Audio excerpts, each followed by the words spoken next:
ఒక రోడ్డుపై ఎక్కడ ప్రమాదం జరిగే అవకాశం ఉందో ముందే తెలిస్తే అదే రోడ్డుపై టెక్నాలజీ సాయంతో ప్రాణాలు కాపాడగలిగితే ఈ ఆలోచనను నిజం చేసే దిశగా ఐఐటి మద్రాస్ ఒక కొత్త టెక్నాలజీని తీసుకొచ్చింది. దేశవ్యాప్తంగా రోడ్ సేఫ్టీని మార్చే లక్ష్యంతో ఇంటిగ్రేటెడ్ రోడ్ సేఫ్టీ డాష్ బోర్డ్ను అభివృద్ధి చేసింది. ఈ డాష్ బోర్డ్ ద్వారా రోడ్డు ప్రమాదాలు, ట్రాఫిక్ పరిస్థితి, వాహనాల వివరాలు, డ్రైవర్ల సమాచారం, రోడ్ల నాణ్యత వంటి డేటా అన్ని ఒకే చోట చేరుతాయి. పోలీస్, ట్రాన్స్పోర్ట్, ఆరోగ్య శాఖల నుంచి వచ్చే సమాచారం రియల్ టైంలో విశ్లేషించబడుతుంది.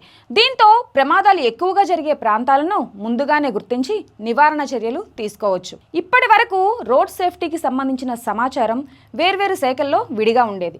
ఈ డాష్ బోర్డ్ ఆ అంతరాన్ని తొలగిస్తుంది. డేటా ఆధారంగా నిర్ణయాలు తీసుకోవడం వల్ల ప్రమాదాల సంఖ్య తగ్గే అవకాశం ఉందని నిపుణులు చెబుతున్నారు. ఒడిశా ప్రభుత్వం ఇప్పటికే ఈ వ్యవస్థను అమలు చేస్తుండగా 2026 నుంచి దేశవ్యాప్తంగా విస్తరించాలనే యోచనలో కేంద్ర ప్రభుత్వం ఉంది.